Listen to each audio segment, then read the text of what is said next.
होने वाला पूरा सच कहता है, जालिम का क्या सच कहूं।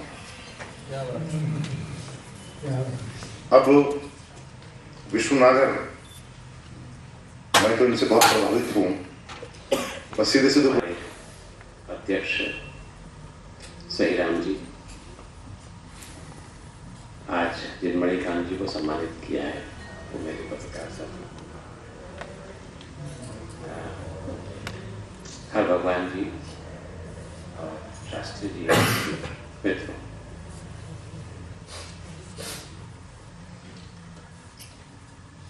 ये दरअसल हमारे हर छोटे कस्बे और हर शहर में इसे आजकल की शब्दावली में आइकन कहते हैं, आदर्श कहते हैं इसे। वो आदर्श जो है ये बंबई और दिल्ली में नहीं बसते हैं, वो आदर्श जो है हमारे इन छोटे छोटे जगहों में बसते हैं जिन्होंने कि बड़े बड़े बलिदान किए हैं और दुनिया उनके बारे में जानती है। लेकिन ये मुझे बहुत अच्छा लग रहा है कि आज छत्रपति जी की शहादत के मौके पर इतने सारे लोग इस शहर में उपस्थित हैं, और यही चीज़ जो है मुझे सबसे प्रभावित करती है, क्योंकि हरियाणा के बारे में आम तौर पर ये छवि है कि वहाँ का साहित्य और संस्कृति और संघर्ष इससे कोई लेना देना नहीं है, वहाँ तो सिर्फ हरित क्रांति है और बाकी कुछ नहीं है। इस तरह की छवि जो है हरियाणा की बनाई गई। लेकिन मैं जितनी बार आया हूँ किसी न किसी बहाने मैंने हमेशा पाया है कि इस तरह के मंच पर जब भी मुझे आने का मौका मिला है, मुझे बड़ी तादाद में लोग मिले हैं और बड़ी तादाद में लोग आते हैं और चीज़ों में सम्मिलित होते हैं और अपनी आवाज़ को अपने अपने ढंग से बुलंद करते हैं। तो और इसीलिए मतलब छत्रपति जी जैसे लोग अगर यहाँ हुए और उन्होंने इतना मद्दा था, इतनी ताकत थी कि उन्होंने इतनी बड़ी जो धर्म की जो ताकत है उससे लोहा लिया और उनकी शहादत के मौके पर हम इतने लोग इकट्ठा हुए हैं, तो वो उस चीज़ को कहीं ना कहीं पर हम आगे बढ़ा रहे हैं, उसका संकेत है। आज मैं भी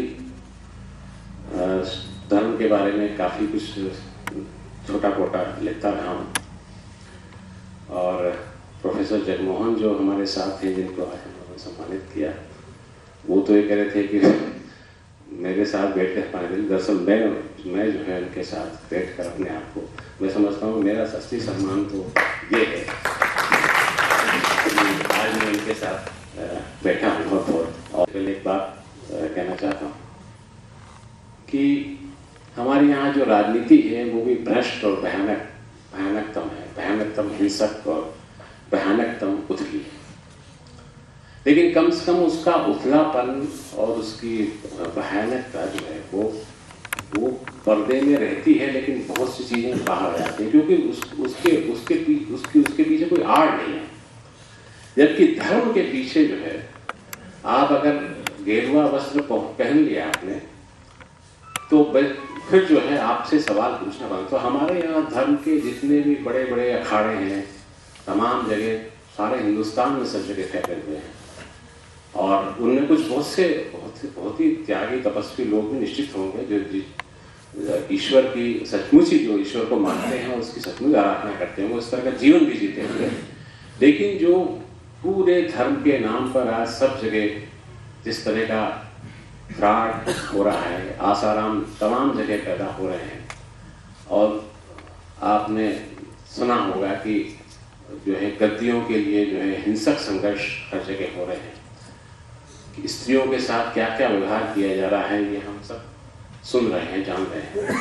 तो धर्म का इतना बड़ा पर्दा है कि उसको खोलते हुए कोई भी डरता है, पत्रकार भी डरता है, और शासन सत्ता तो उससे मिली ही होती है, क्योंकि उसको वो धर्म से भी अपनी ताकत जो है, धर्म के इन मठाधीशों से अपनी ताकत को हासिल करती है, वो धर्म से ताकत हासिल नहीं करती। पहले तब महंगाई को इशू करती है जब साधारण आदमी की जो है, अब हमने आंकड़े अगर देखें तो जो साधारण गरीब आदमी है उसकी थाली में लगातार खाना कम होता है। उत्साह पटनायक ने इस बारे में बहुत अच्छी तरह बहुत डिटेल में प्रकाश डाला है कि किस तरह गरीब की थाली में पिछले 20-30 साल में लगातार उसके खाने में कमी होती गई। उसकी दाल जो है लगभग खत्म हो गई है। अब तो सब्जियां भी जो हालत हो गई है, वो सब्जियां भी खत्म हो जाएंगी।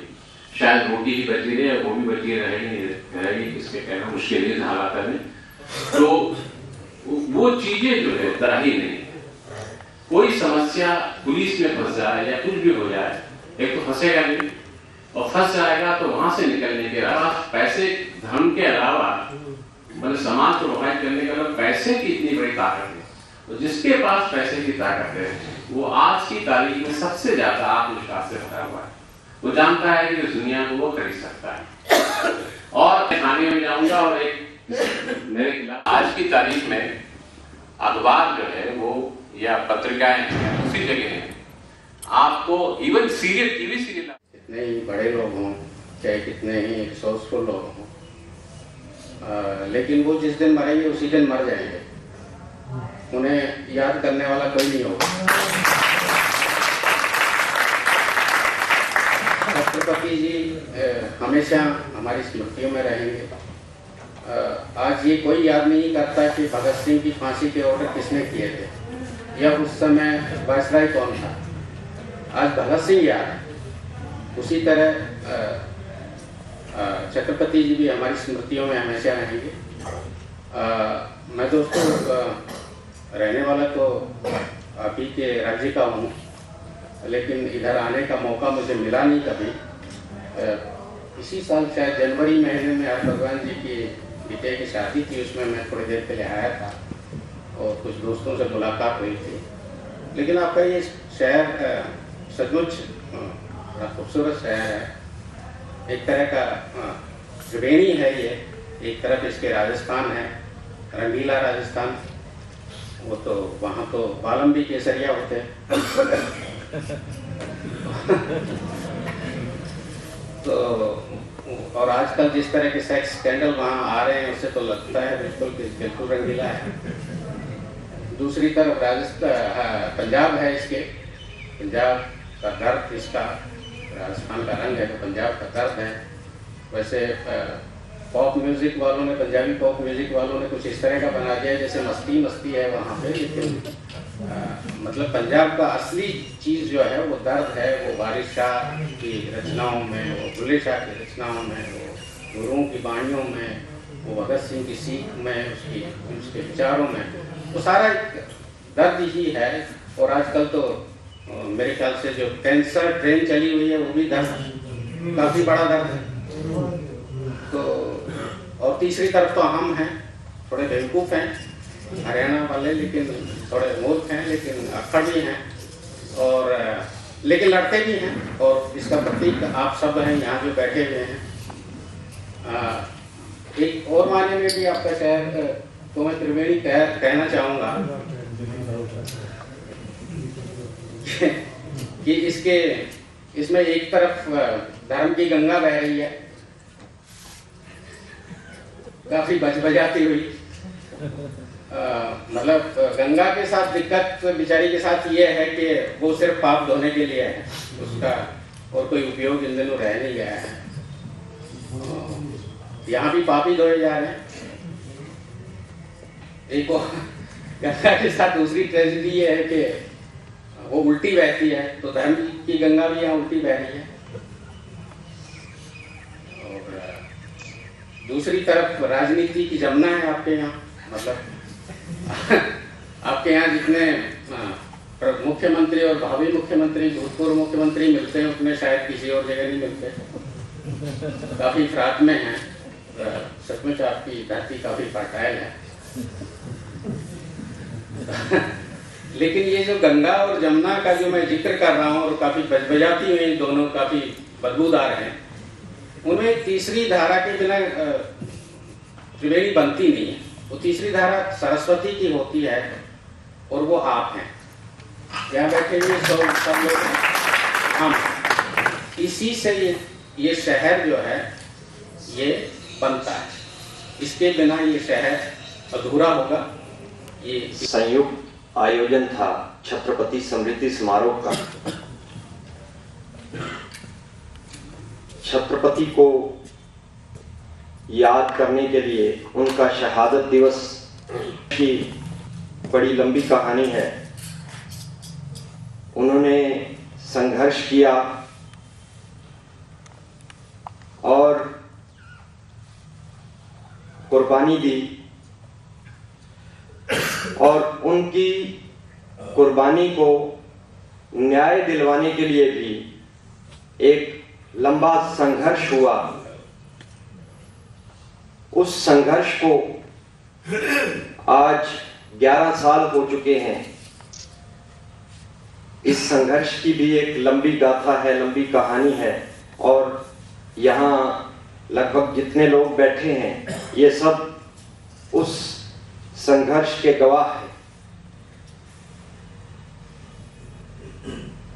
रोड साहब ने थोड़ी देर पहले जिक्र किया था कि किस प्रकार छत्रपति की शव यात्रा के समय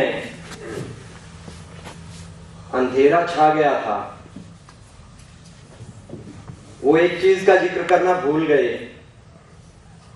कि छत्रपति के शव को जब दिल्ली से सिरसा लाया गया तो रास्ते में रोहतक, हिसार, फतेहाबाद सब जगह लोग फूल मालाएं पहनाने के लिए रुके हुए थे। इस वजह से होते होते देरी हो गई और बिल्कुल देर शाम को शव यात्रा जो है वो सिरसा पहुंची। शव यात्रा को शमशान घाट तक पहुंचाने के लिए एक रूट, एक रोड मैप तैयार किया गया कि किस तरीके से शव यात्रा को पूरे शहर के भीतर से गुजरना है और लोग छत्रपति के अंतिम दर्शन करेंगे। लेकिन सत्ताधारियों के मन में एक भय था जो शायद भगत सिंह शहीद आजम को फांसी देने के वक्त भी था कि अगर शहीद आजम का शव बाहर जाएगा तो पता नहीं उसके हालात क्या होंगे।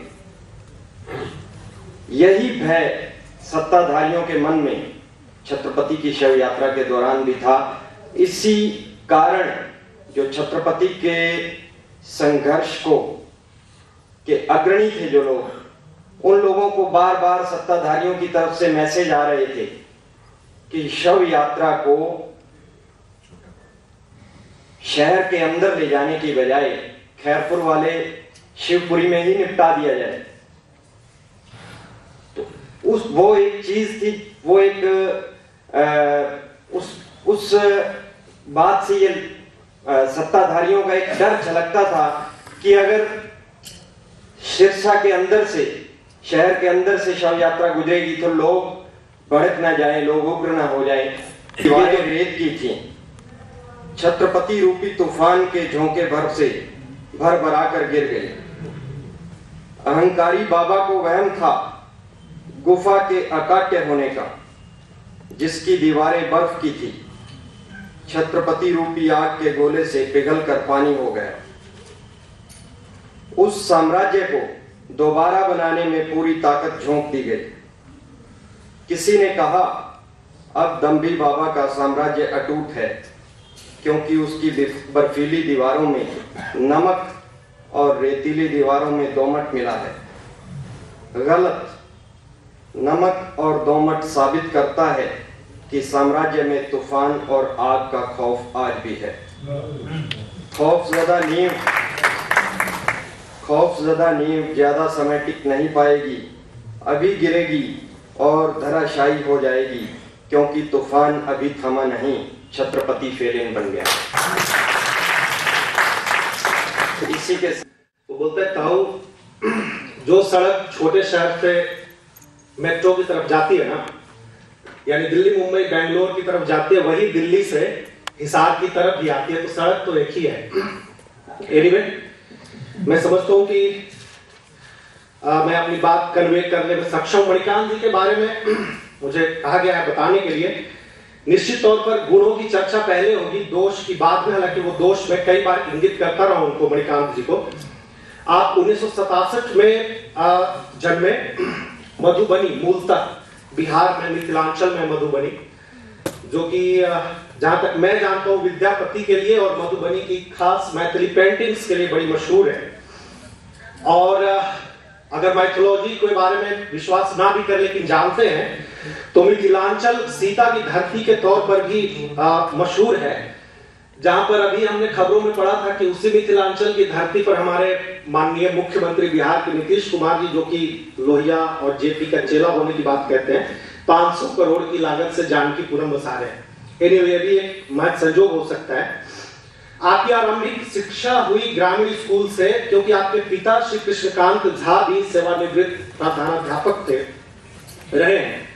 और उसके बाद आपने ग्रेजुएशन इंग्लिश में की, इंग्लिश ऑनर्स में आपने की दरभंगा से, और पोस्ट ग्रेजुएशन भी वहीं से किया, इंग्लिश ऑनर्स मतलब इंग्लिश लैंग्वेज में। उसके बाद 1991 से 92 तक आपने लेक्चरर के तौर पर काम किया। क्योंकि मिथिलांचल का भूगोल अगर हम जानते हो तो नेपाल से बिल्कुल सटा हुआ है, और बिहार का वो इलाका बिल्कुल नेपाल के बॉर्डर पे है, दरभंगा, मधुबनी, सहरसा, फारबिसगंज वगैरह। लेकिन लेक्चरर के तौर पर काम करने के बाद उसके बाद आप CS DS से जुड़े 1995 में, और 1995 में